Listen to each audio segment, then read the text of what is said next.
Assalamualaikum warahmatullahi wabarakatuh. Waalaikumsalam warahmatullahi wabarakatuh. Alhamdulillah rabbil alamin.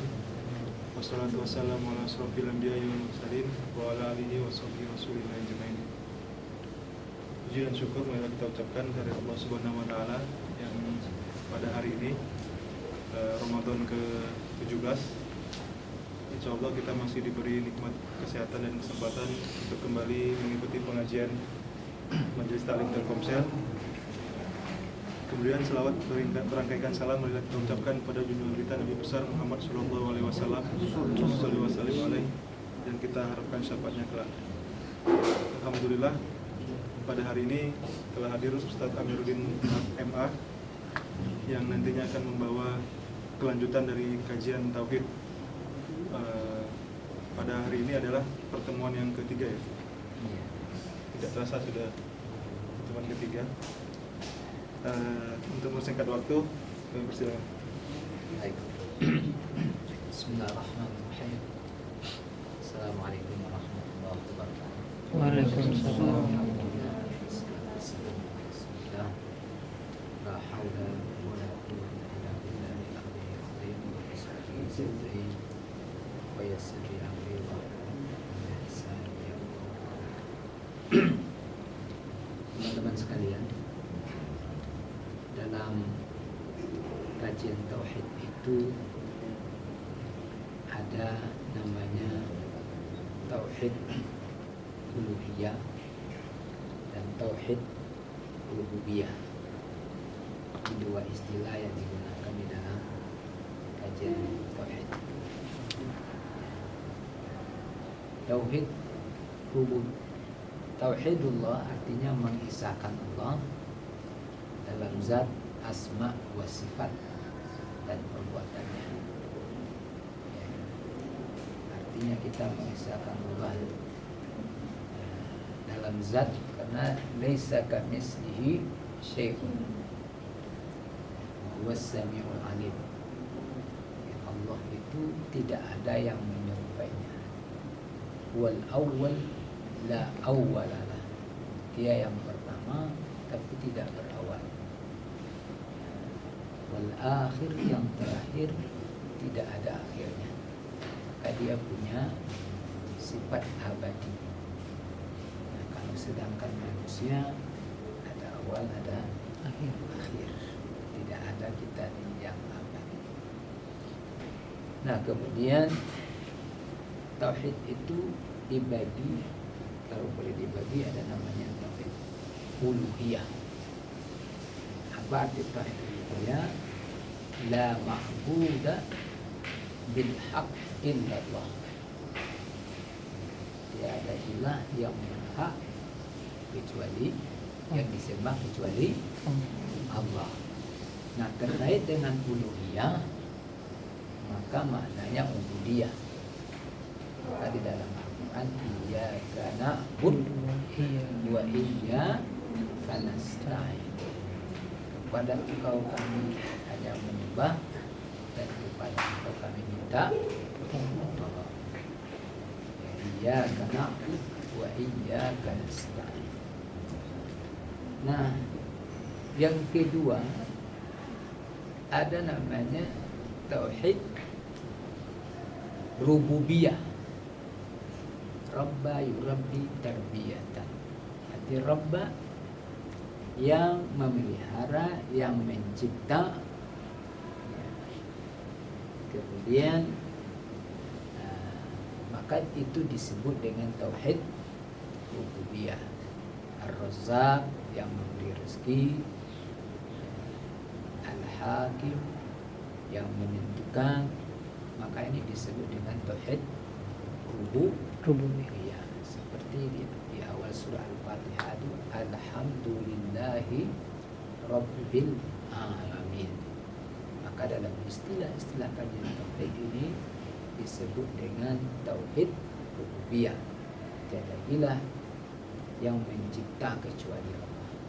Maka Allah itu disebut Khaliq, yang mencipta. Dia menciptakan sesuatu dari yang tidak ada kepada ada. Kalau ciptaan manusia dari yang ada dari yang ada. dia bikin, katakan komponen laptop ini dia dibuat dari bahan-bahan yang telah ada. Tapi kalau Allah dalam kajian tauhid disebut idza arada syai'an ay yaqula lahu kun fayakun. Jadi apabila Allah menginginkan sesuatu, maka Allah kapan dan bila saja dia kehendaki bisa sesuatu terwujud. Nah, ini disebut dengan tauhid rububiyah. Arti Rabb maknanya mencipta, yang memberi rezeki, ya, yang memelihara, yang mengelola dan memiliki. Maka ini disebut dengan tauhid rububiyah. Nah, ada juga istilahnya disebut dengan tauhid mulkiyah, seperti Malik Yaumiddin, atau Allah yang berkuasa. Ya, Malik artinya raja dari sesuatu yang punya. Raja kata-katanya didengar, perintahnya diikuti, larangannya dihentikan. Maka Allah sebut Malikin Nas, Ilahin Nas.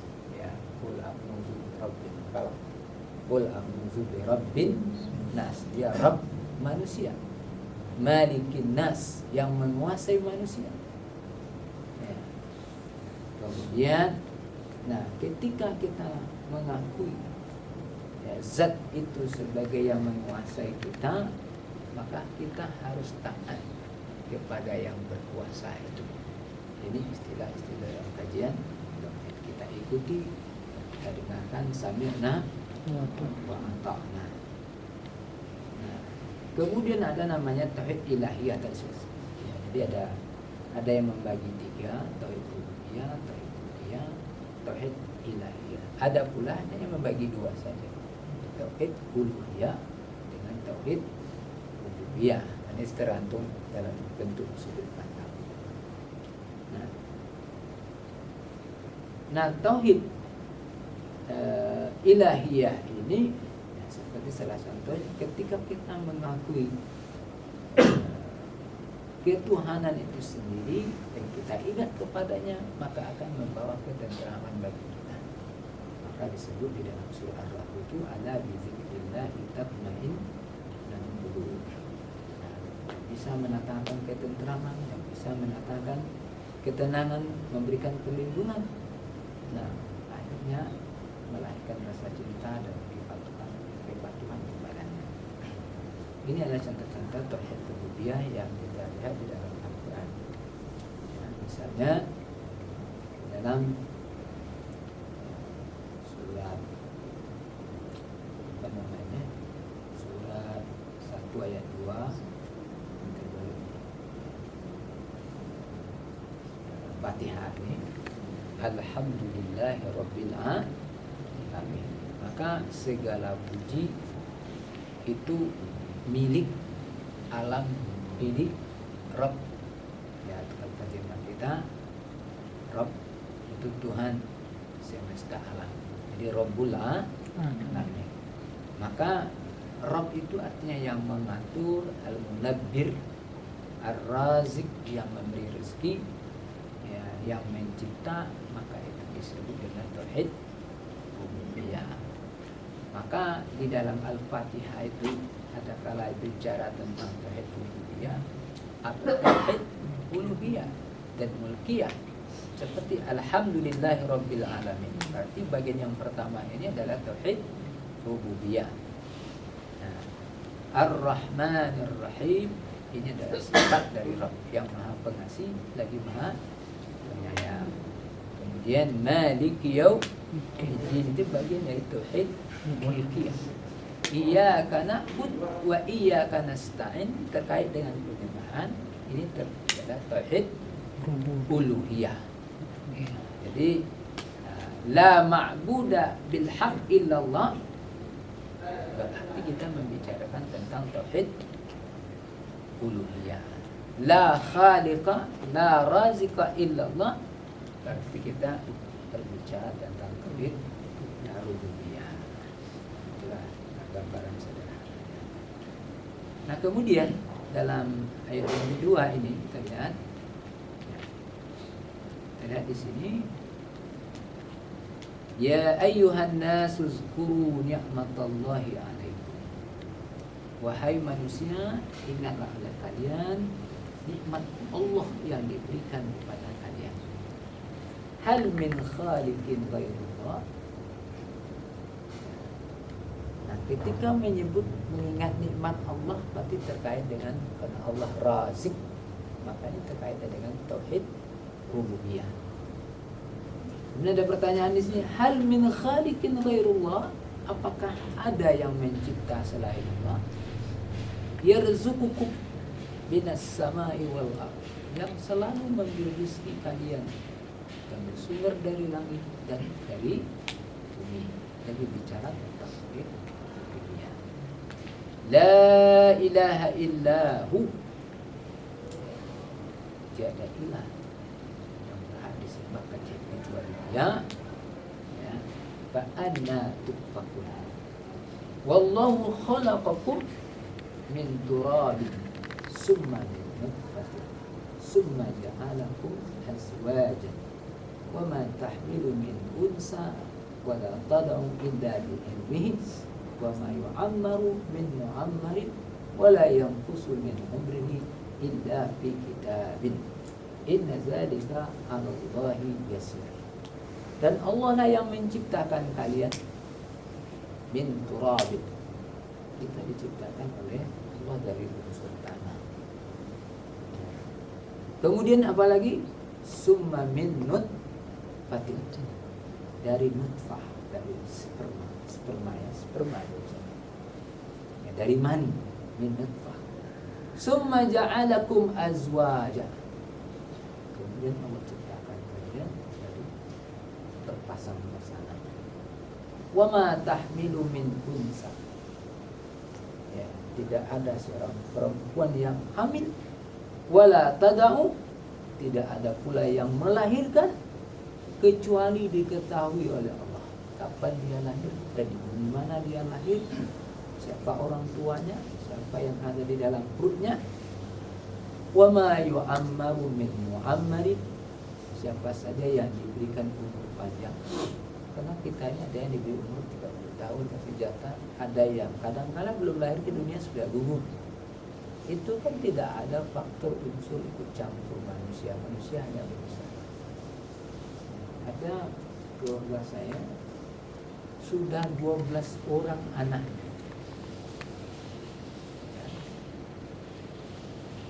Yang ke-13 baru sehat dan bisa sampai besar. Sekarang punya 16 tahun. Yang lain tuh 4-5 bulan, 4 bulan gitu. Ada yang udah lahir 2-3 bulan meninggal. 12, yang ke-13 luar biasa. Mau diapakan dia berobat sana kemarin secara medis diusahakan. Ada orang kadang-kadang sudah 8 tahun belum dapat anak. Tapi ada baiklah kadang asal nyentuh jadi dia. Ya. Ada kawan kita tahun ini nggak bisa puasa karena lahir anaknya, tahun depan nggak bisa puasa karena nyusui, terus sampai 10 tahun tahun ini. Akhirnya berusaha KB pakai kondom. Datanglah dia ke Batam, lupa bawa kondom. Ya, terjadi negosiasi. Jadi juga yang sekali itu. Nah, karena itulah kadang-kadang nggak bisa juga dari rekayasa kan. Ya ayuhan nas, ya, uskuru. Kemudian wala tad'u illa bi ilmihi. Maka disebutkan dalam Al-Qur'an, inna Allaha 'indahu 'ilmus sa'ah wa yunazzilul ghaitha wa ya'lamu ma fil arham. Sesungguhnya Allah yang paling tahu tentang kapan dan bila hari kiamat. Tahun kemarin katanya kiamat tahun 2012. Ya, tiba-tiba kiamat mana? Jalan juga nih dah hampir bulan Ramadan, di Agustus begini. Nah, tidak ada yang tahu, dirahasiakan ada. Ketika Rasul ditanya oleh Jibril, mata sah, Rasulullah menjawab, mal mas'ul bi'a'lami minas sa'il. Yang ditanya dengan yang menanya sama aja tidak tahu. Ya, dirahasiakan. supaya kita siap selalu takapan kabilah. Wala tada'u illa bi'ilmi, tidak ada yang lain kecuali diketahui Allah, termasuk yang panjang umurnya, yang pendek umurnya. Nah, semuanya itu sudah ada ketentuan. Ini bagian dari tauhid rububiyah, Allah yang ngatur.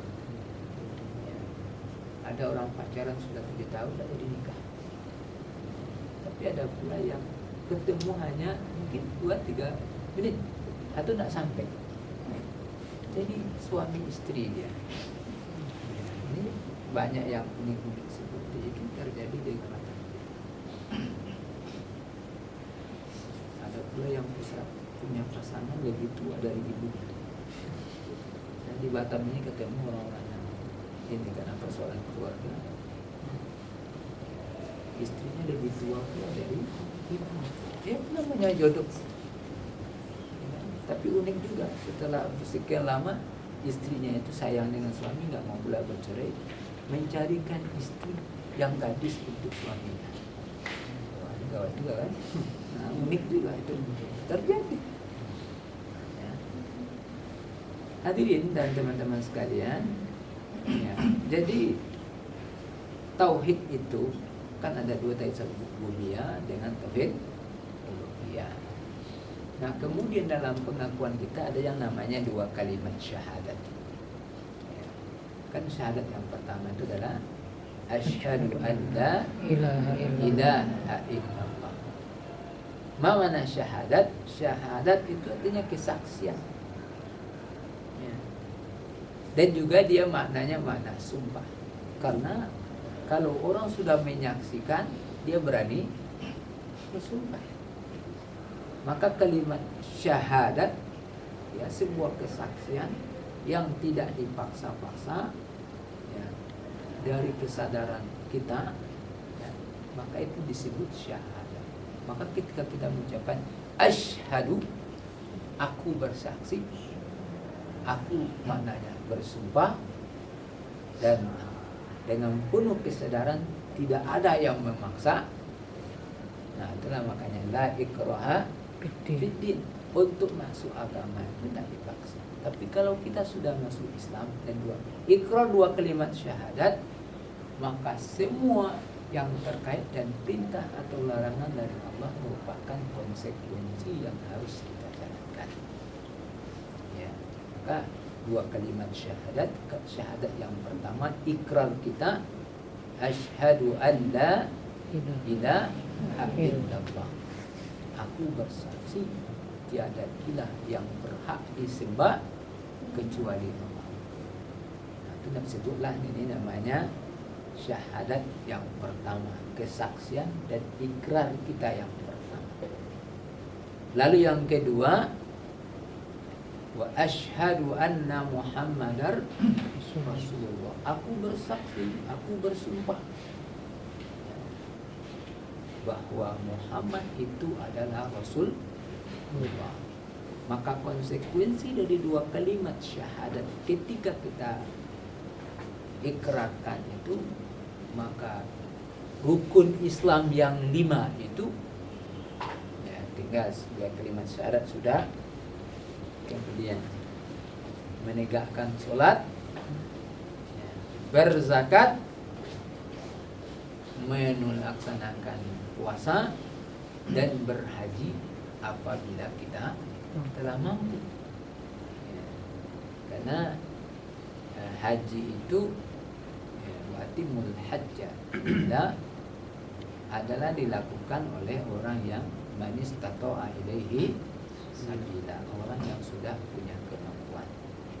Maka ketika sudah kita mengucapkan 2 kalimat syahadat, otomatis radina billahi rabba wa bil islam dina wa bi Muhammadin nabiyya wa rasulah, maka konsekuensinya semua perintah dan larangannya, sekalipun mungkin kita belum bisa melaksanakan, tapi untuk mengatakan tidak percaya pun tidak boleh lagi.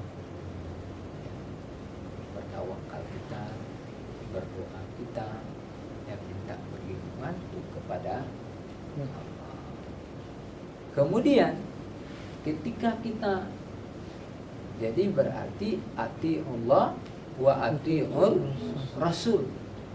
Bagian yang pertama adalah taat kepada Allah, dan bagian yang kedua adalah taat dan patuh kepada Rasul. Dan kepada Rasul bukan saja patuh, sekaligus melakukan, menjadikan Rasul sebagai suri teladan. Ya, karena memang sudah diabadikan oleh Allah, ya laqad kana lakum fi rasulillahi uswatun hasanah. Nah teman-teman sekalian, ya mungkin ini topik kita siang ini. Kalau ada pertanyaan sekitar itu, akan saya coba menjawabnya. Kalau tidak pending, ya, pada silakan. Terima kasih. Seperti biasa kita buka forum diskusi pada teman-teman Bapak Ibu yang ingin bertanya seputar materi ataupun di luar materi berhubungan dengan Ramadan atau yang lain, persilakan.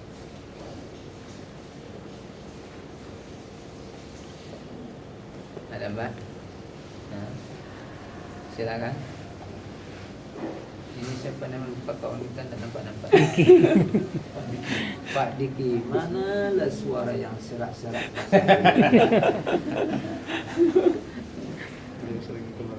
Keluar kota ya, biasanya keluar kota tuh hepengnya juga nambah. Kali zakat tempatnya nanti. Silakan. Ya, boleh sekitar ini atau yang lain boleh kan? Karena konteks kita dengan kajian akidah tuh, katakan sulit ya sulit, katakan mudah disederhanakan juga bisa. Nah, karena nanti terkait dengan itu juga, kita ini sebagai muslim, maka karena ada Allah itu kan punya sifat sami, yang mendengar, basir, melihat. Nah, kemana kita pergi akan selalu dilihat oleh Allah. Jadi inti kajian tauhid itu, kita meyakini apapun yang kita lakukan selalu diawasi oleh Allah. Ya, maka ada nanti ya cabang-cabang dari sini namanya yang muraqabah. Artinya termasuk ma yalfizu min qaulin illa ladaihi raqibun atid. Tidak ada kata-kata yang terucap dari mulut, dari lidah kita ini kecuali itu dicatat. Jadi ternyata ada yang mencatat apa yang kita lakukan dalam keseharian kita ini. Kita ini kan membuat lembaran-lembaran hidup kita ini. Maka di hari kemudian kan ada Iqra kitabak. Ya, bacalah cerita-cerita, catatan-catatan amal yang pernah kamu lakukan. Ya, jadi kita sendiri sekarang nanti maka ada namanya fa amman utiya kitabahu bi yamini fasawfa yuhasabu hisaban yasira. Orang siapa yang nanti catatan amalnya diambil dari sebelah kanan, pertama dia akan diaudit dengan mudah. Tapi ada yang diambil dari belakang. Fasawfa yasla sa'ira, dia akan dilempar ke dalam neraka. Maka kajian tauhid ini ya jangan jangan terlalu dipersulit amat, tapi jangan pula dikatakan mudah. Ya silakan.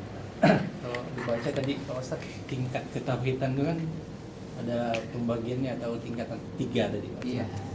Kalau Itu bukan tingkatan bagian Pak. oh pembagian. Bagiannya.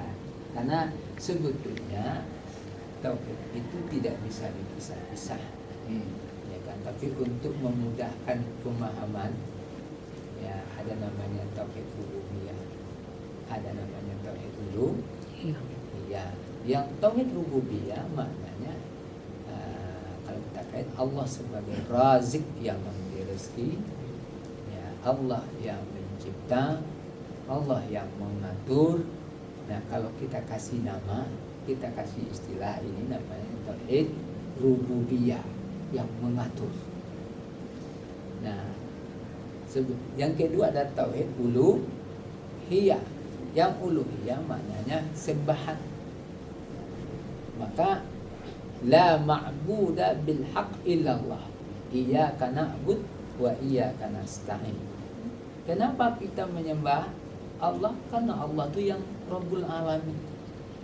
Kenapa kita menyembah Allah? Karena Allah yang memberi rezeki kita.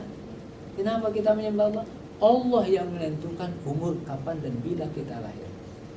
Sebab di dalam kehidupan kita ini ada hal-hal yang kita tidak ikut campur tangan di dalamnya. Jangan kita mengatakan, ini menurut kehendak saya lah. Karena ada hal-hal yang di luar tidak ikut campur kita di dalamnya. Seperti siapa yang bisa menentukan orang tuanya? Gak ada kan? Kita ini tidak bisa menentukan orang tua kita. Di bumi mana kita mau lahir, gak ikut campur kita sedikit. Termasuk paras dan bentuk kita.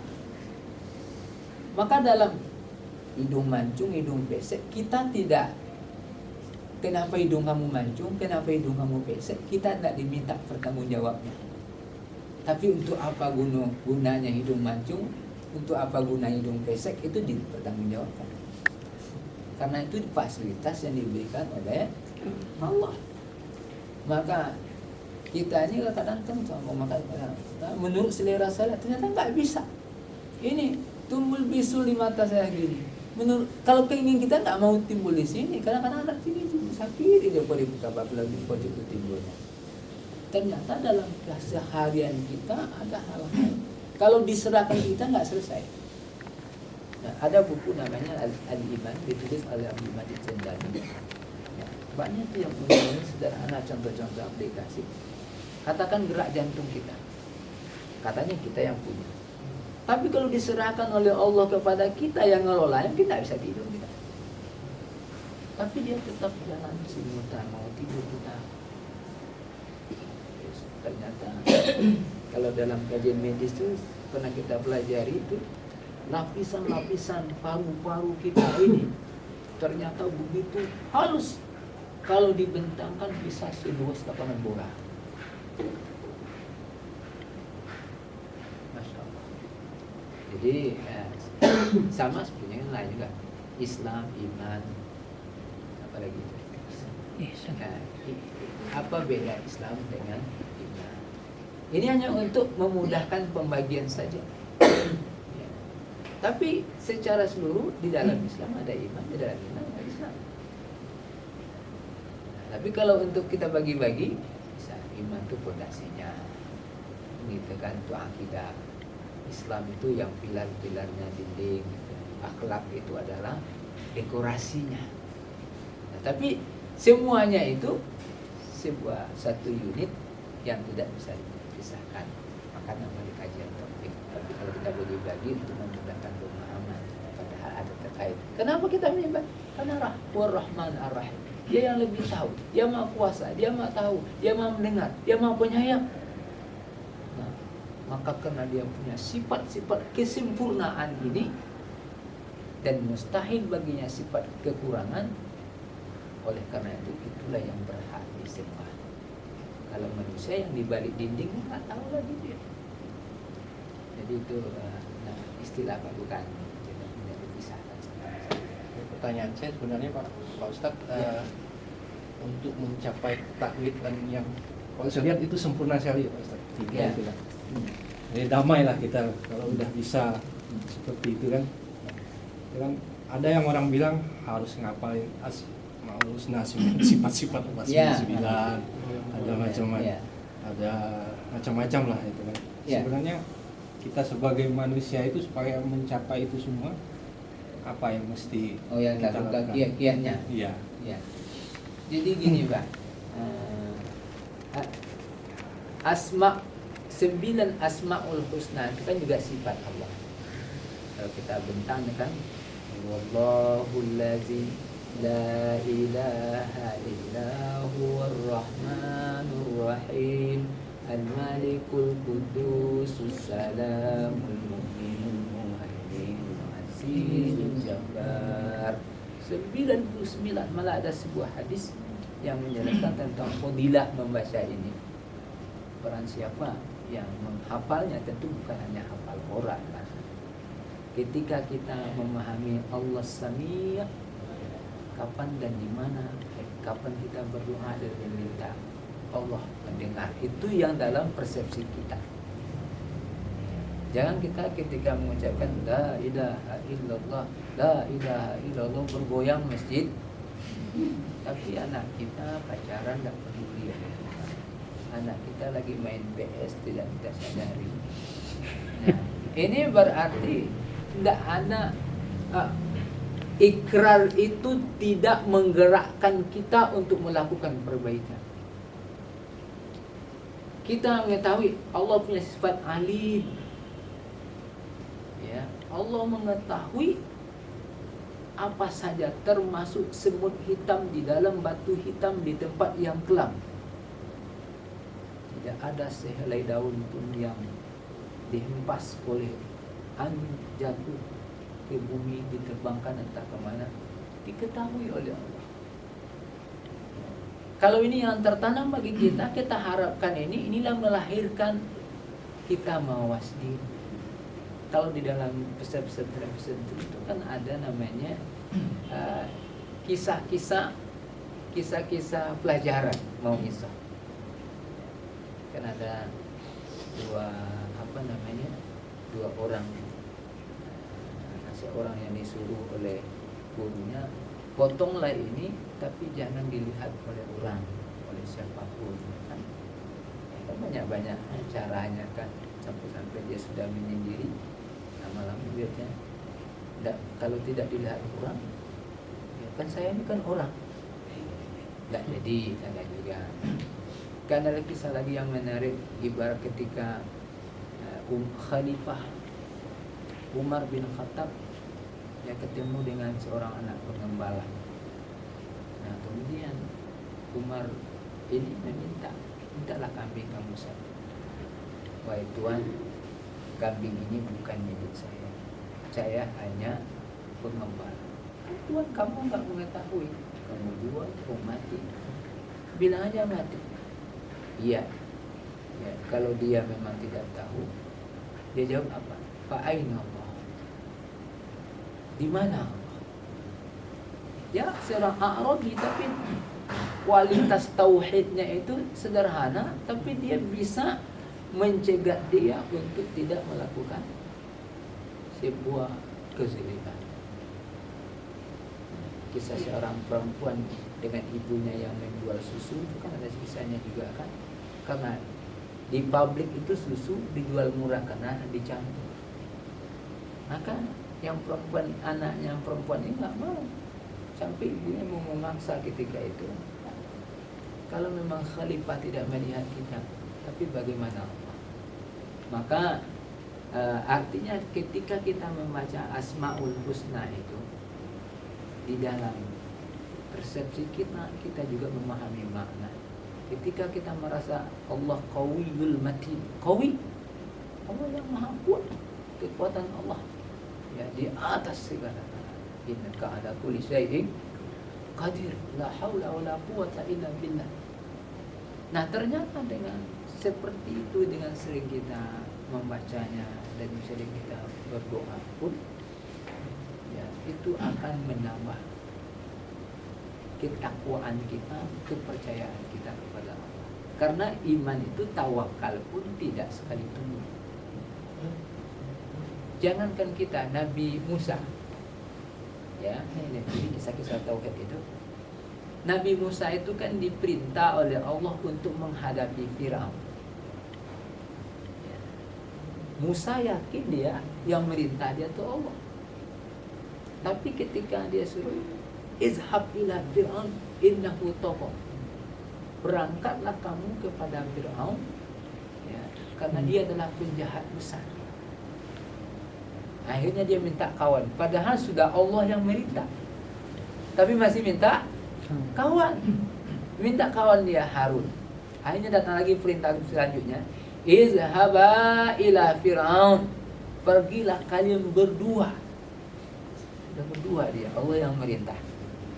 Ternyata dia masih khawatir. Ya, seharusnya kan Musa seorang nabi ternyata masih khawatir, Allah sudah memerintah, masih ada keraguan bagi dia.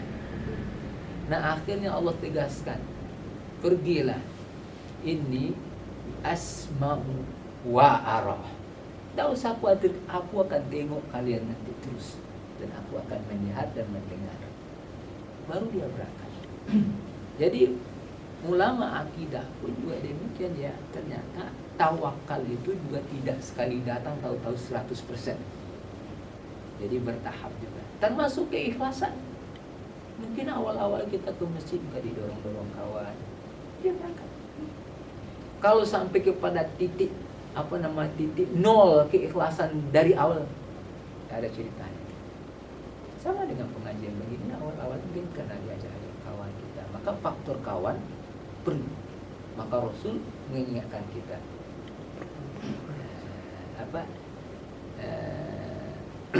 al-mar'u ala dini khalili falyanzur ahadukum man khalil.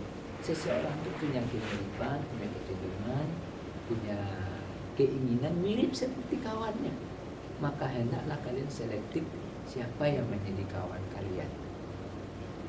Kayak Musa tadi. Nah, setelah dia yakin, kan disuruh berangkat ke Fir'aun, kan dikejar oleh Fir'aun kan. Kemudian umatnya, wahai Musa, inna lamudrakun, kan di depan sudah laut, di belakang nampak mengejar tentara Fir'aun. Lalu kemudian pengikut Musa ini nengok ke Fir'aun, di depan sudah mentok laut, tidak ada lagi. Ya. Tapi kemudian pengikutnya ini mengatakan, inna lamudrakun, kita pasti kesusut. Karena matematik akal kita sudah tebing. Ini sudah lari kencang dengan kesukaan berkuda. Ya, logika akal sudah mengatakan dapat, inna lamudrakun. Tapi Musa ketika itu sudah tawakalnya, tekadnya, sudah yakin kepada Allah. Kalla inna ma'iya rabbi. Kita tidak akan dapat, bersama kita ada Rabb. Dan Musa sendiri ketika itu dia tidak tahu apa yang akan dilakukan. Maka setelah mendadak seperti itu, karena yakin, baru datang perintah Allah, pukulkan tongkatmu ke laut. Kalau sekarang kalau adalah tongkat Nabi Musa itu masih ada misalnya, kita topokkan tidak akan terbelah laut. Karena itu berlaku hanya seketika itu saja. Nah di sini, jadi itulah bagian memang perlu kita. Ada buku namanya yang ditulis Muhammad Al-Munajjid, judulnya Wasailus Sabat fi Dinillah. Kita terjemahkan dalam bahasa Indonesia, upaya atau kiat-kiat mengokohkan keimanan, memantapkan keimanan itu ada 15 di dalamnya, Pak. Antara lain yang 15 ini adalah yang pertama, iqbal alal Qur'an al-Karim. Selalu kita berinteraksi yang berkesinambungan dengan Al-Quran. Karenanya menjadi spirit bagi kita. Kenapa? Di dalam kita membaca Al-Quran, kita akan baca kisah-kisah yang menarik. Ya, mulai kisah Nabi Adam. Ya, ini kan romantis juga. Ya, Pak Diki udah punya istri, Pak? Baru, Pak. Baru ya? Ya, betul ya? Ragu juga, karena undangannya nggak ada, Mas. Ya. Coba, Nabi Adam dengan Hawa itu kan berdua di permukaan bumi, berpisah. Kira-kira perasaan kerinduannya, belum punya anak, kita berdua aja di permukaan bumi ini berpisah. Kira-kira ujian dan cobaannya. Jangankan itu kita berpisah mungkin 2-3 hari, tidak sabar mau pulang kan. Ini 40 tahun lamanya. Nggak ada perempuan lain yang ditengok oleh Nabi Adam. Kalau kita sekarang tinggal di Batam, tanpa ke Jakartanya, apalagi ke Arab. Ya, ada dosen-dosen kita belajar di Arab sana kan. Ya, tengok anak orang Arab, teringat anak kita. Tengok gadis-gadis Arab, lupa istri kita. Nah, jadi aja berpisah. Konon Nabi Adam itu jatuh di bumi India, jauh ke India. Dan Jeddah artinya nenek Nabi Adam, Jeddah itu kan di Jeddah, yang nenek si Hawa. Maka sampai sekarang kalau kita pergi umroh ada namanya makam Siti Hawa di Jeddah, walaupun tidak dilihatkan secara fisik, tapi konon di situ. Nah dari Jeddah ke India lalu ke Arafah itu ada, kalau dari Jeddah itu ada sekitar 136 kilo lebih kurang demikian lah. Nah dulu hutan belantara, meraung-raung sendiri, nggak ada paling daun-daun kayu, ya kan. Lama-lama ini ketemu di Jabal Rahmah itu, ya, di Arafah. Kira-kira seperti apa harunya kan? Orang tidak ada satupun di dunia ini, ya, yang laki-laki tidak ada juga kecuali Adam, yang perempuan kecuali Hawa. Maka kita tak bisa bayangkan betapa harunya ketika ketemu di situ. Menarik dah untuk dibaca. Inilah pelajaran bagi kita. Nabi Adam dan Hawa seluruh fasilitas diberikan oleh Allah. Walladzi khalaqu lakum ma fil ardi jami'an. Semuanya boleh dimakan, boleh diminum, boleh di tanah belum dikapling-kapling, dia yang punya. Ya kan? Yang diminta oleh Allah, la taqraba hadhihi sajarah. Jangan kamu dekat pohon yang satu ini. Satu cuma yang dilarang oleh Allah. Tapi dengan gangguan dan godaan setan, dengan yang satu itu tergoda. Apa pelajaran yang kita ambil di sini? Kisah-kisah Quran itu cukup menghidupkan keimanan kita, ruhiyah kita. Hari ini yang dilarang banyak di sekitar kita, sesuai dengan selera. Ya kan, kadang berdebar jantung melihatnya, berubah pendirian, berkunang-kunang mata. Dan di pojok-pojok itu ada itu semuanya. Kemungkinan kita terjebak jauh lebih besar ketimbang Nabi Allah Adam. Maka satu-satunya adalah keimanan kepada Allah. Maka inilah yang perlu kita kuatkan. Turun dari rumah kita, apalagi kita bekerja ya, di kantor, ya, kiri kanan kita ancaman itu sangat banyak. Lemah iman kita. 5. Rasa muraqabah kita, apa yang kita ucap dicatat oleh malaikat, apa yang kita pikirkan. Allah sudah tahu. Wa in tubdu ma fi anfusikum au tukhfuhu. Kalau kita ungkapkan apa yang ada dalam perasaan kita atau kita simpan saja, diketahui oleh Allah. Jadi kita nggak bisa berbohong. Jadi mungkin itu Pak, jadi mungkin baca itu satu. Kemudian kisah orang-orang soleh, misalnya Luqman, termasuk orang soleh. Dia sebenarnya budak. Ketika disuruh oleh tuannya, wahai Luqman, tolong potong kambing. Tapi dia bijak. Ambil yang paling enak. Kira-kira kalau kita ambil, apa kira-kira yang kita ambil? Kalau potong kambing, ambil yang paling enak. Apa kira Mbak? Tidak ada yang enak ya? Nah, dikeluarkanlah oleh Luqman hati dengan jantung. Ini Tuhan, makasih. Selang seminggu lagi, coba potong lagi, ambil yang paling tidak enak. Diambilnya, ternyata potong, diambil jantung dengan hati. Baru muncul pertanyaan. Kemarin ketika yang enak, ini juga yang kamu kasih. Yang tidak enak, ini juga yang kamu kasih. Jawab dia apa? Enak atau tidak enak itu kan di sini semuanya. Itu kan filosofinya luar biasa. Ya. Kalau kita senang dengan kawan kita, dicubit pun jadi enak. Apalagi kalau dia yang cubit kan, nanti tambah kita.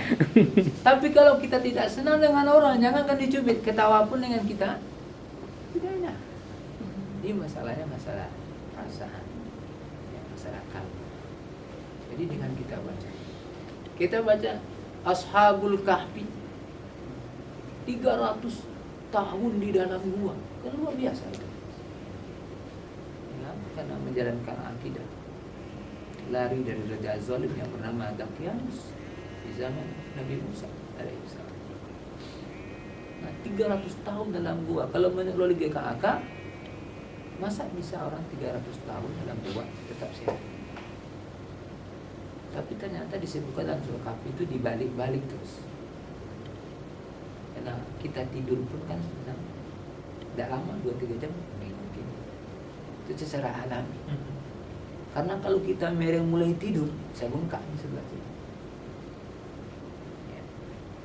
Ternyata kita ini secara alami sudah tidur kita tidur kita 300 tahun terbangun di siang hari seperti ini.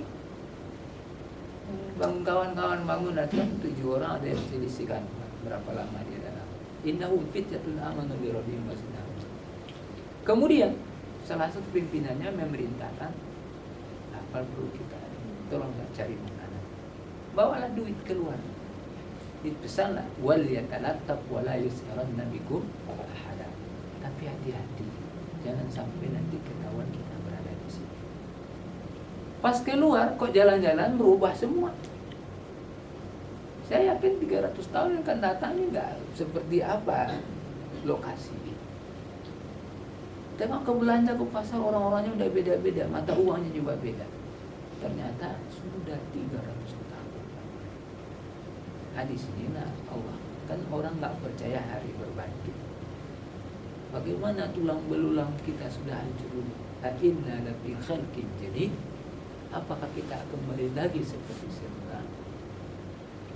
Di dalam kajian tauhid, menciptakan dari yang ada itu lebih mudah bagi Allah ketimbang ketimbang memulai dari awal. Sedangkan yang tidak tahu saja, yang tidak ada pun bisa diadakan. Hadirin yang berbahagia, nanti ya, dengan kita membaca kisah-kisah seperti ini, namanya Qasasul Qur'ani. Jadi kisah-kisah yang diangkat dalam Al-Quran. Nabi Nuh berdakwah 950 tahun siang malam, ya kan? Tapi istrinya jadi Nabi Nuh juga demikian. Jadi kisah-kisah, ada yang bertanya kenapa 25 nabi yang disebutkan dalam Al-Quran? Karena salah satu hikmahnya dari yang 25 ini ya, bentuk-bentuk kehidupan manusia telah mereka wakili. Ada yang paling kaya, Nabi Allah Sulaiman itu doanya kan luar biasa. Ya Allah, berikanlah saya kekayaan yang tidak pernah dimiliki oleh orang setelah saya dan sesudah saya di permukaan bumi ini. Ini nggak ada bisa menandingi. Jadi doa. Nah, karena ada orang yang mengamalkan itu kan. Kan bisa berarti. Ini luar biasa doanya. Tapi yang kita catat, dia bisa menaklukkan jin, bisa berbagai binatang, kemana-mana pergi dia ada kendaraan diberikan oleh Allah hanya. Dia nggak perlu landasan untuk landing dan take off, bisa masuk gang-gang, kapan dan bila saja. Tapi kematiannya tidak diketahui oleh seorang siapapun, termasuk jin yang menjaga dia. Dalam surah An-Naml dijelaskan. Kapan jin itu disuruh kerja aja terus. Jadi juga satu sisi jin ini tidak semuanya cerdas juga kan. Karena ada orang mengatakan mari kita belajar dari jin, ada babnya nanti. Ternyata jin itu ketika dia disuruh oleh Luqman bekerja, nggak tahu bahwa Sulaiman itu sudah meninggal, kecuali tongkatnya jatuh. Ternyata beliau sudah diambil nyawanya. Orang sekonglomerat seperti itu, kematiannya tidak diketahui oleh siapa. Nah kan, ini kisah-kisah yang menarik. Kalau kita angkat, kalau kita renung, luar biasa. Subhanallah. Jadi memang perlu kita membaca kisah-kisah Quran itu dalam rangka menambah ruhiyah imaniyah kita. Ya, bagaimana kita baca kisah Yusuf alaihissalam itu indah, sangat menarik. Kalau anak muda sekarang biar masuk penjara kalau perempuan itu dapat. Ya kan?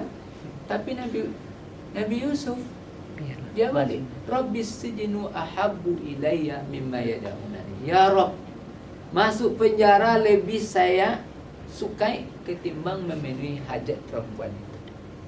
Kalau secara kriminal sulit Nabi Yusuf diketahui, karena pertama perempuan itu yang senang kepada dia. Perempuan itu punya suami dan itu dilakukan di rumah dia. Sudah ketutup semuanya secara kriminal. Tapi dengan keyakinannya kepada Allah, ya, padahal dia kan sudah ketutup. Yang perempuan sudah begitu asik, sudah mabuk cinta kepada dia, dan dia sudah hampir tertarik. Laula arwa'abul halam, tapi berakhir diselamatkan oleh Allah. Kenapa? Innahu min ibadina al-mukhlasin.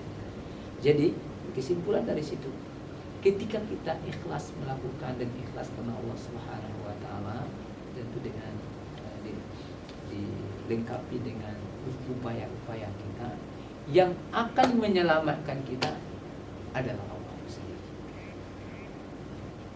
Karena orang juga bisa dengan kondisi yang sama kok terjebak dia. Tapi ada yang tidak, langsung mudah. Maka kita selalu berdoa kepada Allah, ya seperti yang doa sederhana itu, ya Pak, Allahumma barik lana fi ma razaqtana wa qina azaban. Ini sederhana tapi menyelamatkan. Ya Allah, berilah kami rezeki dan jauhkan kami dari api neraka. Karena banyak orang dapat rezeki menggiring dia masuk neraka. Ya, bentuk ganteng, duit banyak, perempuan kan mudah. Ya. Tapi kalau kita masuk neraka, buat apa dapat rezeki? Tapi bagaimana rezeki tujikum min azabin yang menyelamatkan kita? Demikian. Ramadan itu akan menambah wawasan kita. Apalagi ini ada tambahan-tambahan, Iya. kan? Pas ini. Ya, Doa-doa. ada buku namanya Pak, Misteri Malam Pertama di Kuburan. Nah, itu ya bukunya namanya kan Misteri Malam Pertama di Kuburan. Nah, yang karena itu pasti kita ke sana. Cuma tinggal time schedule-nya saja kapan dan tidak. Tapi perlu kita baca.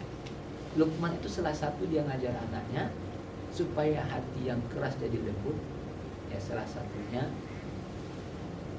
sering-sering melihat dan mengantar jenazah. Ya. Beneran itu. Kok kawan tadi kemarin seperti itu. Cuman tetangga kita, saya nggak tahu kira orang berbuka bersama. Ya, setiap hari kurung bangunannya sudah kan. Ternyata malamnya pergi ke Punggul, di depan cendana itu kan jalan agak jelek sedikit, arah ke bandara, jatuh di situ ditabrak mobil meninggal, dibawa ke rumah sakit, langsung dievakuasi, dipulangkan. Kita nggak tahu, gitulah kan misteri nyawa itu. Ada persoalannya itu sekarang tuh, bagaimana malam pertama di kuburan. Nah ini kan perlu jadi spirit kita untuk beribadah. Allah. Terima kasih, Ustaz. Yuk, mari. Menarik. Kali ini dan kita masih punya waktu untuk satu pertanyaan aja. Kalau tidak ada kita sudah saja. Bagi Pak Elinda dari pertanyaan pertama, ini ada hadiah kertas buku. Pastilah dia suruh baca itu. Amanahnya itu. Nanti presentasi Pak. Tanya sama Pak Guru ya. Ya nanti kita bagikan. Insyaallah besok kita kembali melanjutkan kajian fikih dengan Ustadz Isfiraini LC. Kita harapkan kehadiran Bapak Ibu sekalian. Tentang jenazah dan fardu kifayah. Oh iya, Iya. tentang jenazah Dan fardu kifayah. dan fardu kifayah. Biar ingat mati Ustaz. Hah? Tentang jenazah dan fardu kifayah. Biar. Bagikan. Oh, besok. Sebelum dengan Pak SB ya? Iya. Sekian kita sudahi. Kalau kajian kita. prakteknya bisa Oh, di RSOB ada magang nggak satu swasta. Nah, kita sering ada pelatihannya kalau mau magang di sana. Karena setiap hari ada aja yang meninggal, ada yang berdarah-darah, ada yang biasa-biasa saja. Jadi kan ada kayak laci itu kan. Ya, yang sudah kita sekarang nggak tahu orang orang mana. Kan? Jam mulai kerjanya jam 00 sekarang. Iya, tarif. Sekian. Bila itu Assalamualaikum warahmatullahi wabarakatuh. Waalaikumsalam.